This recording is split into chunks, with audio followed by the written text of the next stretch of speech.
ಒಂದೆಡೆ ಈ ಹೊಸ ವಿವಿಗಳನ್ನು ಮುಚ್ಚೋದಕ್ಕೆ ಸರ್ಕಾರ ಮುಂದಾಗ್ತಾ ಇದೆ ರಾಜ್ಯದಲ್ಲಿ. ಆದರೆ ಈಗ ಇರುವಂಥ ವಿವಿಗಳಿಗೆ ಆರ್ಥಿಕ ಸಹಕಾರವನ್ನು ಕೊಡೋದಕ್ಕೆ ಆಗ್ತಾ ಇಲ್ಲ. ಏನಕ್ಕೆ ಮಾಡಬೇಕು ಹೊಸ ವಿವಿಗಳನ್ನ? ಅದನ್ನು ಮೇಂಟೈನ್ ಮಾಡೋದಕ್ಕೆ ಆಗ್ತಿಲ್ಲ ಅಂತೇಳಿ ಮುಚ್ಚೋದಕ್ಕೆ ಹೊರಟಿದೆಯಲ್ಲ, ಇದು ಎಷ್ಟರ ಮಟ್ಟಿಗೆ ಸರಿ? ಹೊಸ ವಿವಿಗಳ ಕತೆ ಹೋಗ್ಲಿ, ಇರುವಂಥ ವಿವಿಗಳಿಗೆ ಆರ್ಥಿಕ ಸಹಕಾರ ಸಿಗೋದಿಲ್ಲ. ನಿವೃತ್ತರ ಪಿಂಚಣಿಗೂ ಕೂಡ ಸರ್ಕಾರದ ಬಳಿ ಹಣ ಇಲ್ವ ಅನ್ನೋ ಪ್ರಶ್ನೆ ಉದ್ಭವ ಆಗುತ್ತೆ. ಧಾರವಾಡದ ಕರ್ನಾಟಕ ವಿವಿಗೆ ಈಗ ಆರ್ಥಿಕ ಸಂಕಷ್ಟ ಶುರುವಾಗಿದೆ. ಸಂಪನ್ಮೂಲ ಹೊಂದಾಣಿಕೆ ಮಾಡಿ ಇಕ್ಕಟ್ಟಿಗೆ ಸಿಲುಕಿರುವಂತಹ ಕರ್ನಾಟಕ ವಿಶ್ವವಿದ್ಯಾಲಯ 50 ಕೋಟಿ ರೂಪಾಯಿ ಪಿಂಚಣಿ ಹಣ ಬಾಕಿಯನ್ನು ಇಟ್ಕೊಂಡಿದೆ. ಪಿಂಚಣಿ ಹಣ ಬಹಳ ಗಂಭೀರವಾದಂತ ವಿಚಾರ ಏನಂತಂದ್ರೆ, ಈಗ 9 ಯೂನಿವರ್ಸಿಟಿಗಳನ್ನ ಕ್ಲೋಸ್ ಮಾಡೋದಕ್ಕೆ ಸರ್ಕಾರ ಹೋಗ್ತಾ ಇದೆ. ಆ ರೀತಿಯ ತಯಾರಿಯೂ ಕೂಡ ಆಗ್ತಾ ಇದೆ. ಇವರು ಗ್ಯಾರಂಟಿ ಅನೌನ್ಸ್ ಮಾಡಿಬಿಟ್ರು, ಹಣ ಹೊಂದಾಣಿಕೆ ಮಾಡೋದಕ್ಕೆ ಆಗ್ತಾ ಇಲ್ಲ. ಎಲ್ಲಿ ಅಂತ ಕೊಡಬೇಕು? ಶಾಸಕರು ಸಾಹೇಬ್ರೆ ನಮ್ಗೆ ಅನುದಾನ ಕೊಡಿ ಅಂತ ಹೇಳ್ತಿದ್ದಾರೆ. ಜನ ಕೇಳ್ತಾ ಇಲ್ಲ.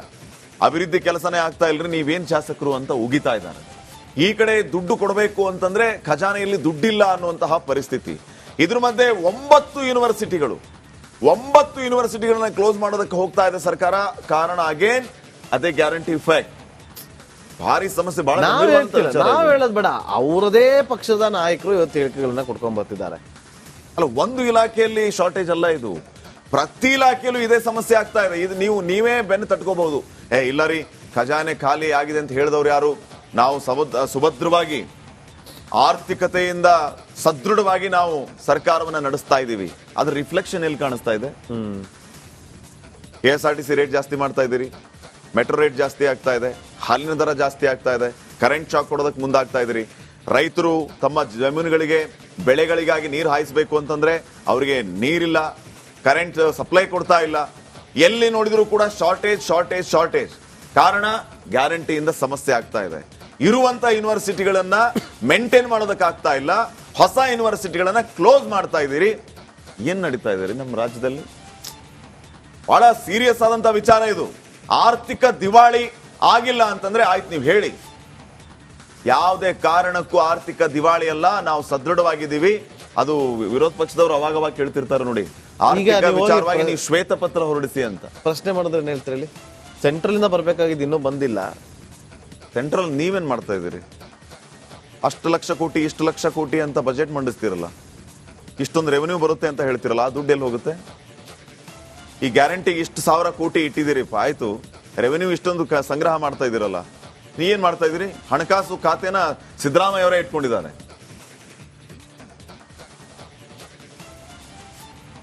ಮತ್ತಷ್ಟು ಮಾಹಿತಿಯನ್ನ ಪಡೆದುಕೊಳ್ಳೋಣ. ನಮ್ಮ ಪ್ರತಿನಿಧಿ ಕಮ್ಮಾರ್ ಈಗ ಫೋನ್ ಸಂಪರ್ಕದಲ್ಲಿ. ಕಮ್ಮಾರ್, ಧಾರವಾಡ ಯೂನಿವರ್ಸಿಟಿ ಅಂತಂದ್ರೆ ಅದಕ್ಕೆ ಎಂತ ಶ್ರೀಮಂತ ಇತಿಹಾಸ ಇದೆ, ಎಂತ ಅತ್ಯದ್ಭುತವಾದಂತಹ ಚರಿತ್ರೆಗಳು ಸೃಷ್ಟಿಯಾಗಿದೆ ಆ ಯೂನಿವರ್ಸಿಟಿಯಲ್ಲಿ. ಇವತ್ತು ಆ ಯೂನಿವರ್ಸಿಟಿಯನ್ನ ನಡೆಸೋದಕ್ಕೆ ದುಡ್ಡಿಲ್ಲ ಅನ್ನುವಂತಹ ವಿಚಾರವನ್ನ ಕೇಳಿ ನಿಜಕ್ಕೂ ಬೇಸರ ಅನಿಸ್ತು. ಇದನ್ನ ದುರಂತ ಅನ್ಬೇಕಾ, ಅಥವಾ ಈ ರೀತಿಯ ಬೆಳವಣಿಗೆ ಆಗ್ತಾ ಇರೋದು ನಮ್ಮ ವಿಪರ್ಯಾಸ ಅನ್ಬೇಕಾ? ಏನ್ ಹೇಳ್ತೀರಿ ಕಮಾರ್? ಶ್ರೀಪಾದ್ ಪಾಟೀಲ್, ಏನು ಧಾರವಾಡದ ಕರ್ನಾಟಕ ವಿಶ್ವವಿದ್ಯಾಲಯ ಇದು ರಾಜ್ಯದ ಪ್ರತಿಷ್ಠಿತ ವಿಶ್ವವಿದ್ಯಾಲಯ ಮತ್ತು ತುಂಬಾ ಹಿರಿಯಾದಂತಹ ವಿಶ್ವವಿದ್ಯಾಲಯ. ಇಲ್ಲಿರುವಂತ ನಿವೃತ್ತ ನೌಕರರೇ 1800 ಜನ ಇದ್ದಾರೆ. ಈ ನಿವೃತ್ತ ನೌಕರ ಪಿಂಚಣಿ ಕೊಡೋದಕ್ಕೂ ಕೂಡ ಅಂದ್ರೆ ಸರ್ಕಾರ ಈಗ ಮೀನಮೇಷ ಅನಿಸ್ತಾ ಇದೆ. ಪ್ರಮುಖವಾಗಿ ಈ ಹಿಂದೆ 120 ಕೋಟಿ ರೂಪಾಯಿ ಒಂದು ಬಾಕಿ ಇತ್ತು. ಅದರಲ್ಲಿ 50 ಕೋಟಿ ಒಂದು ಕಂತಿನಲ್ಲಿ, 20 ಕೋಟಿ ಒಂದು ಕಂತಿನಲ್ಲಿ ಹಿಂದಿನ ಸರ್ಕಾರದ ಅವಧಿಯ ನಂತರದಲ್ಲಿ ಏನಂತಾರೆ ಹಂತ ಕೊಡ್ತಾ ಬಂದಿದ್ರು. ಆ ಬಳಿಕ ಏನಂತ ಬರಬೇಕಾದಂತ 50 ಕೋಟಿ ಬಾಕಿಯನ್ನು ಕೂಡ ಬಂದಿಲ್ಲ. ಪ್ರತಿ ತಿಂಗಳು ಇಲ್ಲಿರುವಂತಹ ನಿವೃತ್ತರ ಪಿಂಚಣಿ ಮತ್ತು 9 ಕೋಟಿ 20 ಲಕ್ಷ ರೂಪಾಯಿದಷ್ಟಿದೆ. ಅಷ್ಟೊಂದು ಮೊತ್ತದ ಹಣವನ್ನು ಕೊಡಬೇಕಾಗುತ್ತೆ. ಏನು ಈ ಹಿಂದೆ ಇರುವಂತಹ ಪಿಂಚಣಿಗಾಗಿ ಏನು ಕರ್ನಾಟಕ ವಿಶ್ವವಿದ್ಯಾಲಯದಲ್ಲಿ ಒಂದು ಮೊತ್ತವನ್ನು ಕಾಯ್ದಿಟ್ಟಿರ್ತಾರೆ ಒಂದು ಬಾಬತ್ತು, ಆ ಹಣವನ್ನು ಏನಂದ್ರೆ ವಿಶ್ವವಿದ್ಯಾಲಯ ನಡೆಸೋದಕ್ಕೂ ಕೂಡ ಈ ಹಿಂದೆ ಸರ್ಕಾರದಿಂದ ಯಾವುದೇ ರೀತಿ ಅನುದಾನ ಬರಲಿಲ್ಲ. ಹೀಗಾಗಿ ಆ ಹಣವನ್ನು ಹೊಂದಾಣಿಕೆ ಕೂಡ ಮಾಡ್ಕೊಂಡಿತ್ತು ಕರ್ನಾಟಕ ವಿಶ್ವವಿದ್ಯಾಲಯ. ಆ ಹೊಂದಾಣಿಕೆ ಮಾಡಿರುವಂತಹ ಮೊತ್ತವನ್ನೇ ಸರಿದೂಗಿಸುವುದಕ್ಕೆ ಈಗ ಪರದಾಡುವಂತಹ ಪರಿಸ್ಥಿತಿ ನಿರ್ಮಾಣವಾಗಿದೆ. ಸುಮಾರು 50 ಕೋಟಿಯಷ್ಟು ಮೊತ್ತ ಇನ್ನೂ ಕೂಡ ಬರಬೇಕಿದೆ. ಇದಕ್ಕೆ ಸಂಬಂಧಪಟ್ಟಂತೆ ಪ್ರತಿ ಸಲದ ಸಿಂಡಿಕೇಟ್ ಸಭೆಯಲ್ಲಿ ಒಂದು ನಿರ್ಣಯವನ್ನು ಮಾಡ್ತಾರೆ. ನಿರ್ಣಯವನ್ನು ಮಾಡಿ ಸರ್ಕಾರಕ್ಕೆ ಒತ್ತಾಯಿಸುವ ಒಂದು ನಿರ್ಣಯವನ್ನು ಮಂಡಿಸಿ ಸಲ್ಲಿಸ್ತಾರೆ. ಅದರ ಜೊತೆಗೆ ಉನ್ನತ ಶಿಕ್ಷಣ ಸಚಿವರು ಕೂಡ ಸಾಕಷ್ಟು ಸಲ ಇದಕ್ಕೆ ಸಂಬಂಧಪಟ್ಟಂತ ಮನವಿಯನ್ನು ಕೂಡ ಸಲ್ಲಿಸಿದ್ದಾರೆ. ಆದ್ರೂ ಕೂಡ ಬರಬೇಕಾದಂತ ಬಾಕಿ ಮೊತ್ತ ಇನ್ನೂ ಬರ್ತಾ ಇಲ್ಲ. ಮತ್ತೊಂದು ಕಡೆ ಅಂದ್ರೆ ವಿಶ್ವವಿದ್ಯಾಲಯದಲ್ಲಿ ಯಾವುದೇ ರೀತಿಯಾದಂತಹ ಆರ್ಥಿಕ ಸಂಪನ್ಮೂಲವಿಲ್ಲ. ಏನೇ ಕೇಳೋ ಸರ್ಕಾರದ ಬಳಿ ಹೋದ್ರೂ ಕೂಡ ಅಂತಾನೆ ನೀವೇ ಸ್ಥಳೀಯವಾಗಿ ಇರುವಂತಹ ಆರ್ಥಿಕ ಸಂಪನ್ಮೂಲವನ್ನೇ ಬಳಸಿಕೊಂಡು ವಿಶ್ವವಿದ್ಯಾಲಯ ನಡೆಸಿ ಅನ್ನುವಂತ ಒಂದು ಸೂಚನೆಯನ್ನು ಕೂಡ ಸರ್ಕಾರ ಕೊಟ್ಟಿದೆ ಅಂತ. ಹೀಗಾಗಿ ಸ್ಥಳೀಯವಾಗಿ ಕೂಡ ಯಾವುದೇ ಮೊತ್ತ ಅದನ್ನ ಬೇರೆ ಬೇರೆ ಶುಲ್ಕಗಳನ್ನು ಹೆಚ್ಚಳ ಮಾಡುವ ಮೂಲಕ ವಿದ್ಯಾರ್ಥಿಗಳ ಮೇಲೇನೆ ಹೊರೆ ಹಾಕುವಂತ ಪರಿಸ್ಥಿತಿ ಈಗ ಕರ್ನಾಟಕ ವಿಶ್ವವಿದ್ಯಾಲಯಕ್ಕೆ ಬಂದಿದ್ದು. ಒಂದು ಕಾಲಕ್ಕೆ ಏನಂದ್ರೆ ಕರ್ನಾಟಕ ಕರ್ನಾಟಕ ವಿಶ್ವವಿದ್ಯಾಲಯ ಬಡವ ವಿದ್ಯಾರ್ಥಿಗಳ ಪಾಲಿಗೆ ಏನಂತಂದ್ರೆ ಶಿಕ್ಷಣ ಕೊಡೋದಕ್ಕೆ ಒಂದು ಆಶ್ರಯ ತಾಣ ಆಗ್ತದೆ. ಆದ್ರೆ ಅಲ್ಲಿಯೇ ಕೂಡ ಅಂದ್ರೆ ಶುಲ್ಕಗಳನ್ನ ಹೆಚ್ಚಳ ಮಾಡೋದಕ್ಕೆ ಕೂಡ ಮುಂದಾಗ್ತಾ ಇರೋದು. ಇನ್ನೊಂದ್ ಕಡೆ ವಿದ್ಯಾರ್ಥಿಗಳ ಮೇಲೂ ಕೂಡ ಹೊರೆ ಆಗ್ತಾ ಇದೆ. ಸರ್ಕಾರದಿಂದ ಬರಬೇಕಾದಂತ ನಿವೃತ್ತಿ ಏನು ತಮ್ಮ ನಿವೃತ್ತಿ ಅವಧಿಯವರೆಗೆ ಒಂದು ಗೌರವಯುತವಾಗಿ ಕರ್ತವ್ಯ ನಿರ್ವಹಿಸಿರ್ತಾರೆ. ಅವರ ನಿವೃತ್ತಿಯ ನಂತರ ಅವರನ್ನು ಗೌರವಯುತವಾಗಿ ನಡೆಸಿಕೊಳ್ಬೇಕಾಗಿರೋದು. ಒಂದೆಡೆ ಈ ಹೊಸ ವಿವಿಗಳನ್ನ ಮುಚ್ಚೋದಕ್ಕೆ ಸರ್ಕಾರ ಮುಂದಾಗ್ತಾ ಇದೆ ರಾಜ್ಯದಲ್ಲಿ. ಆದ್ರೆ ಈಗ ಇರುವಂತ ವಿವಿಗಳಿಗೆ ಆರ್ಥಿಕ ಸಹಕಾರವನ್ನ ಕೊಡೋದಕ್ಕೆ ಆಗ್ತಾ ಇಲ್ಲ. ಏನಕ್ಕೆ ಮಾಡಬೇಕು ಹೊಸ ವಿವಿಗಳನ್ನ? ಅದನ್ನ ಮೇಂಟೈನ್ ಮಾಡೋದಕ್ಕೆ ಆಗ್ತಿಲ್ಲ ಅಂತೇಳಿ ಮುಚ್ಚೋದಕ್ಕೆ ಹೊರಟಿದೆಯಲ್ಲ, ಇದು ಎಷ್ಟರ ಮಟ್ಟಿಗೆ ಸರಿ? ಹೊಸ ವಿವಿಗಳ ಕತೆ ಹೋಗ್ಲಿ, ಇರುವಂತ ವಿವಿಗಳಿಗೆ ಆರ್ಥಿಕ ಸಹಕಾರ ಸಿಗೋದಿಲ್ಲ. ನಿವೃತ್ತರ ಪಿಂಚಣಿಗೂ ಕೂಡ ಸರ್ಕಾರದ ಬಳಿ ಹಣ ಇಲ್ವಾ ಅನ್ನೋ ಪ್ರಶ್ನೆ ಉದ್ಭವ ಆಗುತ್ತೆ. ಧಾರವಾಡದ ಕರ್ನಾಟಕ ವಿವಿಗೆ ಈಗ ಆರ್ಥಿಕ ಸಂಕಷ್ಟ ಶುರುವಾಗಿದೆ.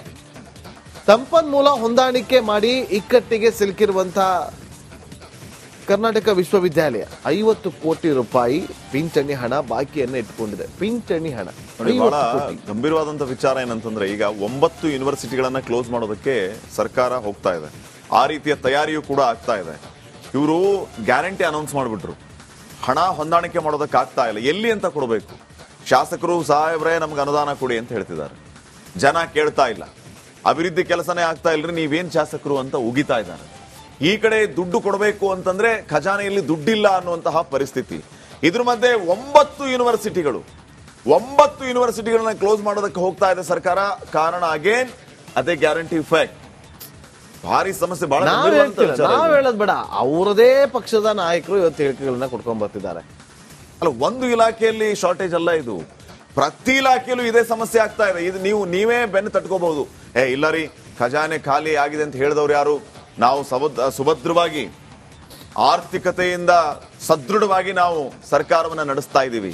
ಅದ್ರ ರಿಫ್ಲೆಕ್ಷನ್ ಎಲ್ಲಿ ಕಾಣಿಸ್ತಾ ಇದೆ? KSRTC ರೇಟ್ ಜಾಸ್ತಿ ಮಾಡ್ತಾ ಇದ್ದೀರಿ, ಮೆಟ್ರೋ ರೇಟ್ ಜಾಸ್ತಿ ಆಗ್ತಾ ಇದೆ, ಹಾಲಿನ ದರ ಜಾಸ್ತಿ ಆಗ್ತಾ ಇದೆ, ಕರೆಂಟ್ ಶಾಕ್ ಕೊಡೋದಕ್ಕೆ ಮುಂದಾಗ್ತಾ ಇದ್ದೀರಿ. ರೈತರು ತಮ್ಮ ಜಮೀನುಗಳಿಗೆ ಬೆಳೆಗಳಿಗಾಗಿ ನೀರು ಹಾಯಿಸಬೇಕು ಅಂತಂದ್ರೆ ಅವರಿಗೆ ನೀರಿಲ್ಲ, ಕರೆಂಟ್ ಸಪ್ಲೈ ಕೊಡ್ತಾ ಇಲ್ಲ. ಎಲ್ಲಿ ನೋಡಿದ್ರು ಕೂಡ ಶಾರ್ಟೇಜ್. ಕಾರಣ ಗ್ಯಾರಂಟಿಯಿಂದ ಸಮಸ್ಯೆ ಆಗ್ತಾ ಇದೆ. ಇರುವಂತ ಯೂನಿವರ್ಸಿಟಿಗಳನ್ನ ಮೇಂಟೈನ್ ಮಾಡೋದಕ್ಕಾಗ್ತಾ ಇಲ್ಲ. ಹೊಸ ಯೂನಿವರ್ಸಿಟಿಗಳನ್ನ ಕ್ಲೋಸ್ ಮಾಡ್ತಾ ಇದ್ದೀರಿ. ಏನ್ ನಡೀತಾ ಇದೆ ನಮ್ಮ ರಾಜ್ಯದಲ್ಲಿ? ಬಹಳ ಸೀರಿಯಸ್ ಆದಂತ ವಿಚಾರ ಇದು. ಆರ್ಥಿಕ ದಿವಾಳಿ ಆಗಿಲ್ಲ ಅಂತಂದ್ರೆ ಆಯ್ತು, ನೀವು ಹೇಳಿ. ಯಾವುದೇ ಕಾರಣಕ್ಕೂ ಆರ್ಥಿಕ ದಿವಾಳಿ ಅಲ್ಲ, ನಾವು ಸದೃಢವಾಗಿದ್ದೀವಿ. ಅದು ವಿರೋಧ ಪಕ್ಷದವರು ಅವಾಗ ಕೇಳ್ತಿರ್ತಾರೆ ನೋಡಿ, ಆರ್ಥಿಕ ವಿಚಾರವಾಗಿ ನೀವು ಶ್ವೇತ ಪತ್ರ ಹೊರಡಿಸಿ ಅಂತ. ಪ್ರಶ್ನೆ ಮಾಡಿದ್ರೆ ಏನ್ ಹೇಳ್ತೀರಿ? ಸೆಂಟ್ರಲ್ ಇಂದ ಬರ್ಬೇಕಾಗಿದ್ದು ಇನ್ನೂ ಬಂದಿಲ್ಲ. ಸೆಂಟ್ರಲ್ ನೀವೇನ್ ಮಾಡ್ತಾ ಇದ್ದೀರಿ? ಅಷ್ಟು ಲಕ್ಷ ಕೋಟಿ ಇಷ್ಟು ಲಕ್ಷ ಕೋಟಿ ಅಂತ ಬಜೆಟ್ ಮಂಡಿಸ್ತಿರಲ್ಲ, ಇಷ್ಟೊಂದು ರೆವೆನ್ಯೂ ಬರುತ್ತೆ ಅಂತ ಹೇಳ್ತಿರಲ್ಲ, ಆ ದುಡ್ಡು ಎಲ್ಲಿ ಹೋಗುತ್ತೆ?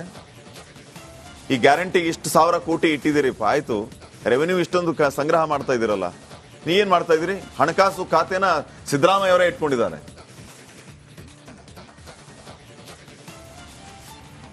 ಮತ್ತಷ್ಟು ಮಾಹಿತಿಯನ್ನ ಪಡೆದುಕೊಳ್ಳೋಣ. ನಮ್ಮ ಪ್ರತಿನಿಧಿ ಕಮ್ಮಾರ್ ಈಗ ಫೋನ್ ಸಂಪರ್ಕದಲ್ಲಿ. ಕಮ್ಮಾರ್, ಧಾರವಾಡ ಯೂನಿವರ್ಸಿಟಿ ಅಂತಂದ್ರೆ ಅದಕ್ಕೆ ಎಂತ ಶ್ರೀಮಂತ ಇತಿಹಾಸ ಇದೆ, ಎಂತ ಅತ್ಯದ್ಭುತವಾದಂತಹ ಚರಿತ್ರೆಗಳು ಸೃಷ್ಟಿಯಾಗಿದೆ ಆ ಯೂನಿವರ್ಸಿಟಿಯಲ್ಲಿ. ಇವತ್ತು ಆ ಯೂನಿವರ್ಸಿಟಿಯನ್ನ ನಡೆಸೋದಕ್ಕೆ ದುಡ್ಡಿಲ್ಲ ಅನ್ನುವಂತಹ ವಿಚಾರವನ್ನ ಕೇಳಿ ನಿಜಕ್ಕೂ ಬೇಸರ ಅನಿಸ್ತು. ಇದನ್ನ ದುರಂತ ಅನ್ಬೇಕಾ ಅಥವಾ ಈ ರೀತಿಯ ಬೆಳವಣಿಗೆ ಆಗ್ತಾ ಇರೋದು ನಮ್ಮ ವಿಪರ್ಯಾಸ ಅನ್ಬೇಕಾ? ಏನ್ ಹೇಳ್ತೀರಿ ಕಮಾರ್? ಶ್ರೀಪಾದ್ ಪಾಟೀಲ್, ಏನೋ ಧಾರವಾಡದ ಕರ್ನಾಟಕ ವಿಶ್ವವಿದ್ಯಾಲಯ ಇದು ರಾಜ್ಯದ ಪ್ರತಿಷ್ಠಿತ ವಿಶ್ವವಿದ್ಯಾಲಯ ಮತ್ತು ತುಂಬಾ ಹಿರಿಯಾದಂತಹ ವಿಶ್ವವಿದ್ಯಾಲಯ. ಇಲ್ಲಿರುವಂತ ನಿವೃತ್ತ ನೌಕರರೇ 1800 ಜನ ಇದ್ದಾರೆ. ಈ ನಿವೃತ್ತ ನೌಕರ ಪಿಂಚಣಿ ಕೊಡೋದಕ್ಕೂ ಕೂಡ ಅಂತ ಸರ್ಕಾರ ಈಗ ಮೀನಮೇಷ ಅನಿಸ್ತಾ ಇದೆ.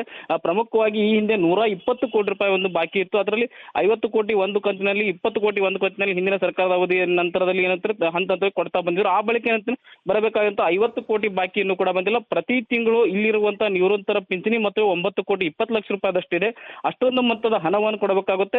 ಏನು ಈ ಹಿಂದೆ ಇರುವಂತಹ ಪಿಂಚಣಿಗಾಗಿ ಏನು ಕರ್ನಾಟಕ ವಿಶ್ವವಿದ್ಯಾಲಯದಲ್ಲಿ ಒಂದು ಮೊತ್ತವನ್ನು ಕಾಯ್ದಿಟ್ಟಿರ್ತಾರೆ ಒಂದು ಬಾಬತ್ತು, ಆ ಹಣವನ್ನು ಏನಂದ್ರೆ ವಿಶ್ವವಿದ್ಯಾಲಯ ನಡೆಸೋದಕ್ಕೂ ಕೂಡ ಈ ಹಿಂದೆ ಸರ್ಕಾರದಿಂದ ಯಾವುದೇ ರೀತಿ ಅನುದಾನ ಬರಲಿಲ್ಲ. ಹೀಗಾಗಿ ಆ ಹಣವನ್ನು ಹೊಂದಾಣಿಕೆ ಕೂಡ ಮಾಡ್ಕೊಂಡಿತ್ತು ಕರ್ನಾಟಕ ವಿಶ್ವವಿದ್ಯಾಲಯ. ಆ ಹೊಂದಾಣಿಕೆ ಮಾಡಿರುವಂತಹ ಮೊತ್ತವನ್ನೇ ಸರಿದೂಗಿಸುವುದಕ್ಕೆ ಈಗ ಪರದಾಡುವಂತಹ ಪರಿಸ್ಥಿತಿ ನಿರ್ಮಾಣವಾಗಿದೆ. ಸುಮಾರು 50 ಕೋಟಿಯಷ್ಟು ಮೊತ್ತ ಇನ್ನೂ ಕೂಡ ಬರಬೇಕಿದೆ. ಇದಕ್ಕೆ ಸಂಬಂಧಪಟ್ಟಂತೆ ಪ್ರತಿ ಸಲದ ಸಿಂಡಿಕೇಟ್ ಸಭೆಯಲ್ಲಿ ಒಂದು ನಿರ್ಣಯವನ್ನು ಮಾಡ್ತಾರೆ. ನಿರ್ಣಯವನ್ನು ಮಾಡಿ ಸರ್ಕಾರಕ್ಕೆ ಒತ್ತಾಯಿಸುವ ಒಂದು ನಿರ್ಣಯವನ್ನು ಮಂಡಿಸಿ ಸಲ್ಲಿಸ್ತಾರೆ. ಅದ್ರ ಜೊತೆಗೆ ಉನ್ನತ ಶಿಕ್ಷಣ ಸಚಿವರು ಇವು ಕೂಡ ಸಾಕಷ್ಟು ಸಲ ಇದಕ್ಕೆ ಸಂಬಂಧಪಟ್ಟಂತ ಮನವಿಯನ್ನು ಕೂಡ ಸಲ್ಲಿಸಿದ್ದಾರೆ. ಆದ್ರೂ ಕೂಡ ಬರಬೇಕಾದಂತ ಬಾಕಿ ಮೊತ್ತ ಇನ್ನೂ ಬರ್ತಾ ಇಲ್ಲ. ಮತ್ತೊಂದು ಕಡೆ ಅಂದ್ರೆ ವಿಶ್ವವಿದ್ಯಾಲಯದಲ್ಲಿ ಯಾವುದೇ ರೀತಿಯಾದಂತಹ ಆರ್ಥಿಕ ಸಂಪನ್ಮೂಲವಿಲ್ಲ. ಏನೇ ಕೇಳೋಕೆ ಸರ್ಕಾರದ ಬಳಿ ಹೋದ್ರೂ ಕೂಡ ಅಂತಾನೆ ನೀವೇ ಸ್ಥಳೀಯವಾಗಿ ಇರುವಂತಹ ಆರ್ಥಿಕ ಸಂಪನ್ಮೂಲವನ್ನೇ ಬಳಸಿಕೊಂಡು ವಿಶ್ವವಿದ್ಯಾಲಯ ನಡೆಸಿ ಅನ್ನುವಂತ ಒಂದು ಸೂಚನೆಯನ್ನು ಕೂಡ ಸರ್ಕಾರ ಕೊಟ್ಟಿದೆ ಅಂತ. ಹೀಗಾಗಿ ಸ್ಥಳೀಯವಾಗಿ ಕೂಡ ಯಾವುದೇ ಮೊತ್ತ ಅದನ್ನು ಬೇರೆ ಬೇರೆ ಶುಲ್ಕಗಳನ್ನು ಹೆಚ್ಚಳ ಮಾಡುವ ಮೂಲಕ ವಿದ್ಯಾರ್ಥಿಗಳ ಮೇಲೇನೆ ಹೊರೆ ಹಾಕುವಂತ ಪರಿಸ್ಥಿತಿ ಈಗ ಕರ್ನಾಟಕ ವಿಶ್ವವಿದ್ಯಾಲಯಕ್ಕೆ ಬಂದಿದ್ದು. ಒಂದು ಕಾಲಕ್ಕೆ ಏನಂದ್ರೆ ಕರ್ನಾಟಕ ವಿಶ್ವವಿದ್ಯಾಲಯ ಬಡವ ವಿದ್ಯಾರ್ಥಿಗಳ ಪಾಲಿಗೆ ಏನಂತಂದ್ರೆ ಶಿಕ್ಷಣ ಕೊಡೋದಕ್ಕೆ ಒಂದು ಆಶ್ರಯ ತಾಣ ಆಗ್ತದೆ. ಆದ್ರೆ ಅಲ್ಲಿಯೇ ಕೂಡ ಅಂದ್ರೆ ಶುಲ್ಕಗಳನ್ನ ಹೆಚ್ಚಳ ಮಾಡೋದಕ್ಕೆ ಕೂಡ ಮುಂದಾಗ್ತಾ ಇರೋದು. ಇನ್ನೊಂದ್ ಕಡೆ ವಿದ್ಯಾರ್ಥಿಗಳ ಮೇಲೂ ಕೂಡ ಈಗ ಹೊರೆ ಆಗ್ತಾ ಇದೆ. ಸರ್ಕಾರದಿಂದ ಬರಬೇಕಾದಂತ ನಿವೃತ್ತಿ ಏನು ತಮ್ಮ ನಿವೃತ್ತಿ ಅವಧಿಯವರೆಗೆ ಒಂದು ಗೌರವಯುತವಾಗಿ ಕರ್ತವ್ಯ ನಿರ್ವಹಿಸಿರ್ತಾರೆ. ಅವರ ನಿವೃತ್ತಿಯ ನಂತರ ಅವರನ್ನು ಗೌರವಯುತವಾಗಿ ನಡೆಸಿಕೊಳ್ಬೇಕಾಗಿರೋ